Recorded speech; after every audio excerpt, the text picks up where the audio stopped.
नमस्कार। हिमाचल प्रदेश चुनाव पर कैपिटल टीवी का खास शो हिमाचल का हकदार देख रहे हैं आप। मैं हूं आपके साथ पूजा। हिमाचल प्रदेश विधानसभा चुनाव में आखिरी बस 2 दिन बचे हैं। हिमाचल का हकदार बनने के लिए बीजेपी के धुरंधर चुनावी मैदान में है। पीएम मोदी खुद चुनाव प्रचार में जुटे हैं, चुनावी रैलियों को संबोधित कर रहे हैं और मंच से कांग्रेस आम आदमी पार्टी के खिलाफ हुंकार भर रहे हैं। पीएम मोदी ने कहा कि कांग्रेस को हिमाचल की चिंता नहीं है। उन्होंने कहा कि कांग्रेस को लगता है कि 5 साल के फॉर्मूले पर ही चलेंगे, इसी कारण ये लोग की कोई परवाह नहीं करते। पर हिमाचल के लोगों ने भी ठान लिया है, कांग्रेस को हिमाचल से निकालना ही पड़ेगा। आज देवभूमि पुकार रही है, बीजेपी को फिर वापस लाएंगे। तो पीएम मोदी की हिमाचल से हुंकार, क्या हिमाचल रचेगा इतिहास? पीएम मोदी के बयान चुनाव पर कितना प्रभाव डालेंगे? आज इसी पर चर्चा करेंगे। बातचीत के लिए मेरे साथ स्टूडियो में मौजूद हैं कैपिटल टीवी के editor in chief doctor Manish Kumar. Doctor साहब, बहुत बहुत स्वागत है। धन्यवाद। हिमाचल प्रदेश चुनाव के लिए मोदी धुआंधार प्रचार कर रहे हैं, कितना इम्पैक्ट पड़ेगा चुनाव के नतीजों में? देखिए, प्रधानमंत्री मोदी आज उन्होंने 2 रैलियां की और 2 रैली जो हुई है उससे 2-3 बड़े-बड़े संकेत मिले हैं। प्रधानमंत्री बार बार इस बात को एम्फसाइज कर रहे हैं कि रिवाज बदलना है। मतलब वो जान रहे हैं, अच्छी तरीके से समझ रहे हैं कि एक एंटी इनकम्बेंसी फैक्टर है। वो बार बार ये कह रहे हैं कि मैं गुजारिश कर रहा हूं कि आप मुझे वोट करें। उन्होंने एग्जाम्पल दिया कि कांग्रेस पार्टी कहां कितने कितने सालों से वो सत्ता से लोगों ने बेदखल कर दिया और वहां विकास हो गया। उत्तराखंड का एग्जाम्पल उन्होंने दिया, यूपी का एग्जाम्पल दिया कि डबल इंजन सरकार में कितनी ताकत होती है। तो एक बात जो हम लोग हिमाचल का दौरा करके आए, कांग्रेस पार्टी वहां मजबूती से ग्राउंड पे जमी हुई दिख रही है। कांग्रेस जो है वहां पे स्ट्रांग नजर आ रही है। उसकी वजह ये नहीं कि उनके उम्मीदवार अच्छे हैं या प्रचार अच्छा है या उन्होंने पूरी ताकत झोंक दी है। उसका सबसे बड़ा कारण ये है कि लोग अपने उस ट्रेडिशनल थॉट प्रोसेस से बाहर नहीं निकले हैं। पिछली बार कांग्रेस पार्टी हारी भी थी तो भी 41% वोट पाई थी। अब एंटी इनकम्बेंसी 5% इधर से उधर, खेल खत्म। 5% ही तो इधर से उधर होना है, वहां खेल खत्म। अब नाराजगी दूर कैसे की जाए, कैसे? और ये भी समझ लीजिए वो बिहार यूपी नहीं है कि वहां पे कास्ट, जातिवाद, हिंदू मुसलमान, मुस्लिम भी बहुत कम है, पोलराइजेशन फैक्टर नहीं चल सकता वहां। उत्तराखंड में तो फिर भी बहुत सारे इलाकों में मुस्लिम पॉपुलेशन बहुत ज़्यादा है। तो फिर क्या किया जाए? तो प्रधानमंत्री मोदी ने आज अपने तर्कस से जो है एक और तीर जो है साधा है और वो महिलाओं को वो लगातार अपील कर रहे थे।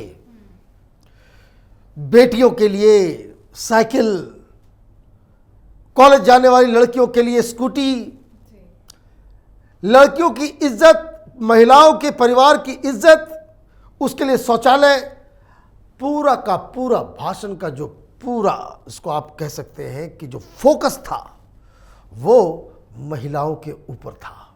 और बहुत ही स्मार्टली, ये प्रियंका वाड्रा को समझ में नहीं आया कि बहुत ही स्मार्टली बीजेपी ने इस महिला कार्ड को बाकायदा इस्तेमाल किया।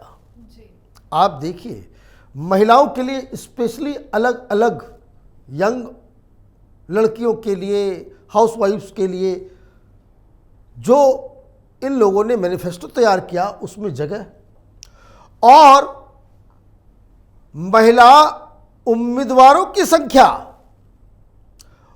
सबसे ज्यादा बीजेपी की तरफ से। अब प्रधानमंत्री के भाषण को आप जरा फोकस कीजिए। वो बार बार इस बात को कह रहे हैं कि जिसके साथ माताओं और बहनों का आशीर्वाद होगा उसको कोई नहीं हरा सकता। और अपने भाषण के दौरान कम से कम 10 बार उन्होंने माताओं और बहनों को अपील किया। और मैं आपको एक बात और बता दूं, प्रधानमंत्री मोदी का जो करिश्मा है वो मर्दों से ज़्यादा फीमेल वोटर्स के ऊपर पड़ता है। हाउसवाइफ्स हो या कोई भी हो, उनमें उनका समर्थन बहुत ज़्यादा है। तो एक बात तो क्लियर है, ये समझ लीजिए कि लोकसभा का चुनाव हो तो कोई इनकम्बेंसी एंटी इनकम्बेंसी कुछ नहीं चलता। लोग प्रधानमंत्री मोदी के नाम पे वोट देते, बीजेपी को भी नहीं जानते। तो पहली चीज़ तो ये, आज प्रधानमंत्री मोदी अपने भाषण से उसी कंस्टिट्यूएंसी, उसी समर्थन को वो जीवित करना चाह रहे हैं कि आप उस रिवाज से बाहर निकले, वो जो ट्रेडिशनल पैटर्न ऑफ वोटिंग है उससे बाहर निकले और नया इतिहास बनाए, ताकि हिमाचल जो है वो डेवलप कर सके।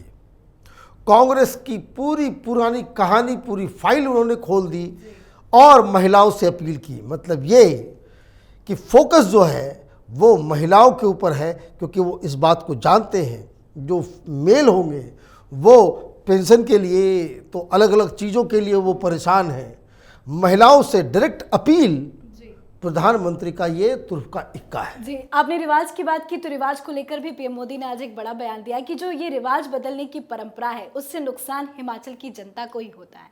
देखिए, कांग्रेस पार्टी जो अब तक करते आई है, आप देखिए प्रधानमंत्री मोदी 2014 से जब से आए हैं, हिंदुस्तान की राजनीति में एक बदलाव दिखता है। वो बदलाव क्या है?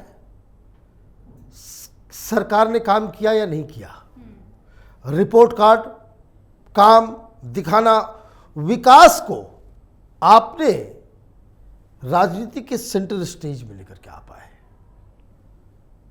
पहले ये होता था हिंदुस्तान में? बिल्कुल नहीं होता था। चुनाव आया तो सिर्फ वादे की बात होती थी। कोई चुनाव में ये कहते हुए नहीं जाता था कि हमने ये किया। कांग्रेस पार्टी आज़ादी के बाद से करीब करीब 50 साल तक, 40 साल तक अलग अलग राज्यों में कोई विपक्षी नहीं था। वो अपने हिसाब से काम करती थी, लूट खसोट करती थी, भ्रष्टाचार करती थी, पैसा कमाती थी और उसको मालूम था कि कोई चैलेंजर नहीं है, इसलिए मस्त रहो, कौन क्या बिगाड़ लेगा। इलेक्शन कमीशन हो, इंस्टीट्यूशंस हो, कुछ भी हो, सारी चीज़ कांग्रेस से अपने हिसाब से करते थे। कंपटीशन बढ़ा तो उसके साथ जो लोग आए शुरुआती दौर में, उन लोगों ने भी वही रवैया अपनाया। भाई आप सारा कुछ कर देंगे, अपना 5 साल में आपने क्या किया आप बताएंगे नहीं। तो इस वजह से आप देखिए कि जहाँ जहाँ लंबी चली है सरकार, कांग्रेस की या नॉन कांग्रेस किसी की भी, जहाँ अनअकाउंटेबल गवर्नेंस है, भाई बंगाल को देख लीजिए, क्यों खत्म गर्त में चली गई। ये करेंगे वो करेंगे, क्या किया, कितनी कंपनी खोली, कितने लोगों को रोजगार दिया, ये डिटेल ये प्रधानमंत्री मोदी ने 2014 के आने के बाद से शुरू की। और ये चुनाव के लिए ही नहीं, मैं आपको बता दूं, भारतीय जनता पार्टी के स्ट्रक्चर में राज्य सरकारों को, एमपीज को बाकायदा एनुअल रिपोर्ट देना होता है कि भाई हमने ये टारगेट रखा था, ये टारगेट हमने पूरा किया, इस अगले साल में हम ये सब काम करेंगे, ये टारगेट पूरा होगा, ये हम आगे लॉन्च करेंगे।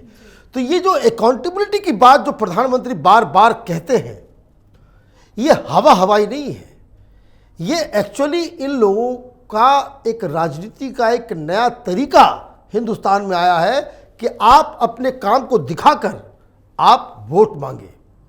कांग्रेस पार्टी इस चीज को अब तक समझ नहीं पाई है। अभी आप देखिएगा छत्तीसगढ़ और राजस्थान में चुनाव होंगे अगले, क्या किया ये दावे के साथ न छत्तीसगढ़ में न राजस्थान में। वहाँ के मुख्यमंत्री सामने आकर के नहीं, क्योंकि ये उनके यहाँ का पॉलिटिकल कल्चर ही नहीं है।